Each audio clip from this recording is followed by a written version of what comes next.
Le comptoir, hors série. Spécial champagne. Bonjour et bienvenue dans ce hors-série du comptoir spécial champagne. Aujourd'hui, Charles, on a rendez-vous avec Marie-Laure Koval de la maison Marie Copinet, qu'on retrouve régulièrement dans les sélections sur Coca. Avant d'aller à sa rencontre, est-ce que tu peux nous présenter rapidement la maison et surtout pourquoi est-ce que tu tenais à ce qu'on la rencontre ? Oui, alors Marie-Laure est une artisane vigneronne qui cajole 9 hectares de vignes dans l'extrême sud de la côte de Sézanne. Ce projet, qui est né en 2016, peut donc parler d'une néo-vigneronne ambitieuse qui a séduit mon palais avec son approche terroir, sol et son travail des contenants de vinification et élevage assez singulier.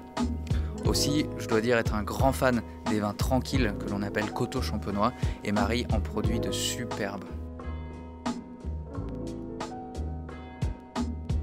Bonjour Marie, et merci de nous recevoir chez toi aujourd'hui. Pour commencer, est-ce que tu peux rapidement te présenter et présenter le domaine ? Alors oui, avec plaisir. Donc Marie-Laure Koval, Champagne Marie Copinet. Donc c'est un domaine qui est familial. Marie Copinet, c'est mon patronyme, c'est mon nom de naissance. Et voilà, donc un domaine qui est géré par moi-même et puis mon mari Alexandre, tous les deux. On est encadré avec une petite équipe et donc un domaine qui est situé sur le sud de la côte de Sézanne, environ une petite dizaine d'hectares et qui est conduit en agriculture biologique. Super. Est-ce que tu pourrais éventuellement nous présenter cette côte de Sézanne dont tu viens de nous parler, un petit peu cette région qu'on connaît pas, que nos auditeurs, auditrices ne connaissent pas tous ? Alors, grand plaisir. J'ai toujours une ferveur à défendre et à mettre en lumière ce terroir un peu plus dans l'ombre de la Champagne. Donc, la côte de Sézanne est située sur la partie sud-ouest marnaise. Elle forme un S qui démarre au nord de Sézanne et qui descend jusqu'à Vinox-la-Grande. Un terroir planté dans les années 60, 70, à dominance de chardonnay et aussi à une dominance de terroir de craie. Plus au sud de la côte de Sézanne, de la craie et du chardonnay, et plus on remonte sur le haut de la côte de Sézanne et on a un peu plus de craie, de silex et de pinot noir. Et alors, puisque l'on parle maintenant on a parlé de la région, est-ce que tu peux nous parler un petit peu des sols dans le détail ? Tu as parlé du craie, mais on a aussi tout à l'heure évoqué les sols de grès, et notamment la cuvée Argila Villonissa. Qu'est-ce que tu peux nous en dire ? Alors, notre domaine est situé sur la toute partie sud de la côte de Sézanne, sur le terroir de Vinox-la-Grande et de Mongenod. Mongenod plus un terroir de craie, une craie blanche, une craie très affleurante, qui va être sur ce côté un peu plus de toucher de talc, quelque chose de très onctueux, très crémeux. Et sur Vinox-la-Grande, un terroir de craie que l'on va trouver beaucoup plus en profondeur et de l'argile. Cette argile blanche que l'on va trouver de façon prédominante. Et c'est cette argile que l'on a extrait et qui nous a servi à réaliser nos œufs pour vinifier cette cuvée Argila Villonissa, dont on a extrait l'argile du village pour en faire des contenants de vinification. L'argile a la particularité d'être très claire, très blanche, et elle va offrir au vin un très grand échange, offrir des chardonnays sur la puissance aromatique, sur des arômes beaucoup plus de fruits jaunes, de maturité, et puis une très grande salinité. Okay. Génial. Ça, c'est quelque chose qui est assez unique, en fait. Il y a d'autres domaines qui ont... Alors, c'est unique. Et on est les seuls, effectivement, à avoir cette approche et ces contenants de vinification. En fait, l'idée était vraiment de remettre en avant l'histoire de notre patrimoine local et en fait de vinifier le vin toujours dans le même contenant de son terroir. Donc en fait, les chardonnays poussent dans l'argile et ils retournent pour toute leur vinification. Donc on est les seuls et c'est vraiment unique. Donc, okay. Et c'est aussi un vin qui est unique et qui a sa vraiment personnalité, sa grande personnalité, et avec une approche exclusive. Et pour revenir un petit peu sur la côte de Sézanne, du coup, tu disais que le cépage dominant était le chardonnay. Est-ce que tu peux nous expliquer un petit peu, est-ce qu'il y a une raison pourquoi est-ce que le chardonnay se plaît si bien ici ? Alors le chardonnay se plaît dans la craie, donc en fait les deux associés font un mariage plutôt convaincant. La craie, en fait, c'est un formidable terroir. C'est un terroir qui est pauvre, très drainant, mais aussi qui a une capacité de restituer la fraîcheur. Donc en fait, la craie va absorber l'humidité tout au long de l'année qu'elle va accumuler.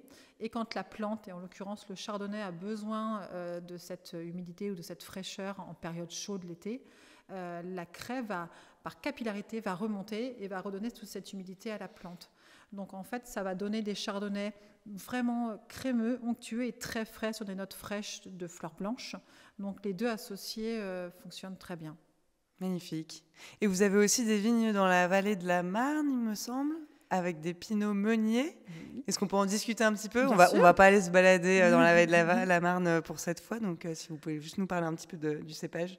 Avec grand plaisir. Le meunier. Donc, on a effectivement un domaine qui s'éclate sur la partie de la vallée de la Marne, sur la rive droite de la vallée de la Marne. Donc on change de terroir et on change de cépage.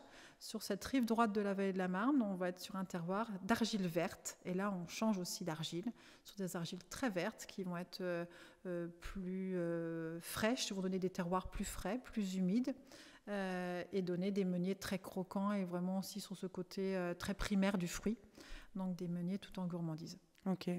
Et il y a une raison particulière pour laquelle il se plaît là-bas aussi ou... Oui, alors il se plaît là-bas. On est sur des secteurs parfois un peu plus frais au printemps, ouais. Donc plus gélifs. Le meunier est un cépage plus tardif.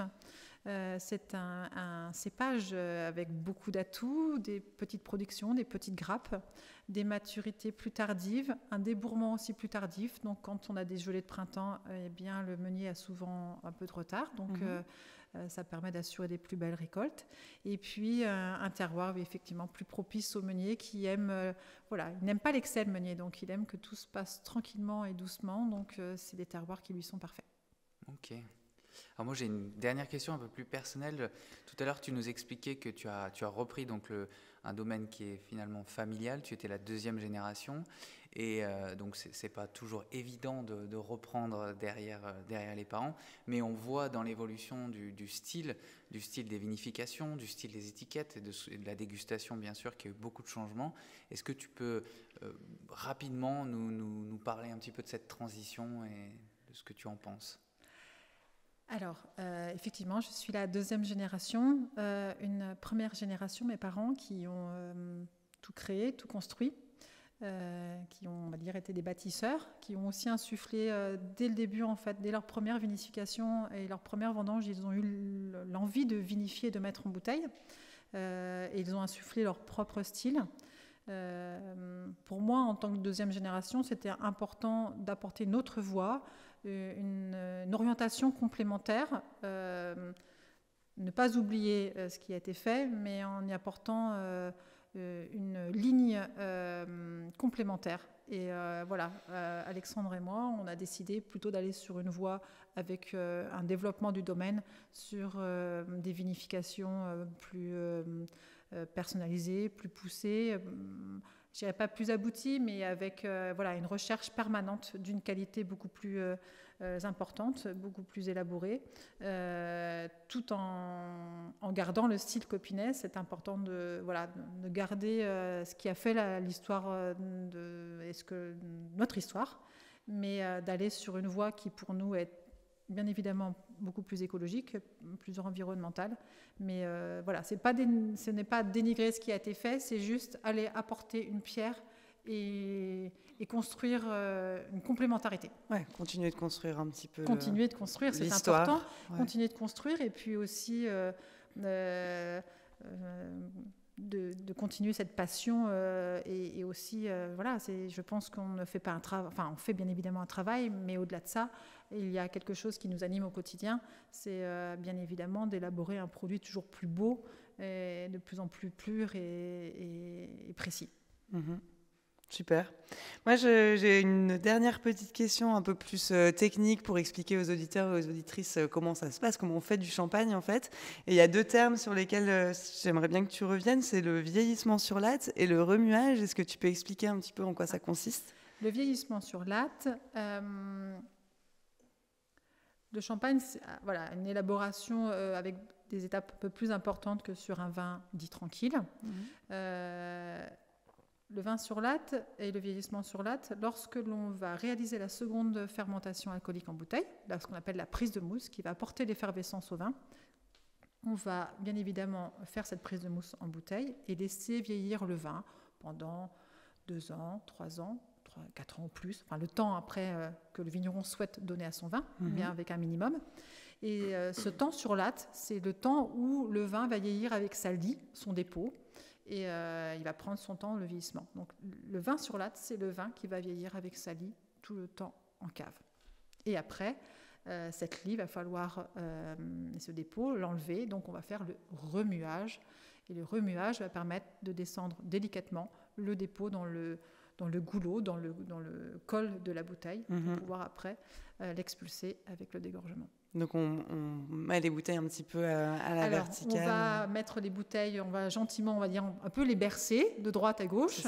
On les berce à l'horizontale et au fil des jours, on va les redresser à la verticale pour que les dépôts soient parfaitement descendus dans ce col de bouteille. Super. Merci beaucoup. Merci Marie. Un grand merci d'être venue et avec plaisir. Merci d'avoir accepté notre invitation et puis merci aussi à nos auditeurs et nos auditrices de nous avoir écoutés jusqu'au bout. Si cet épisode vous a plu et pour ne pas rater les suivants, vous pouvez vous abonner aux notifications podcast et live dans l'app Coca ou encore vous abonner à nos chaînes YouTube et Spotify. Merci Charles, merci Marie. Merci beaucoup. Merci à vous.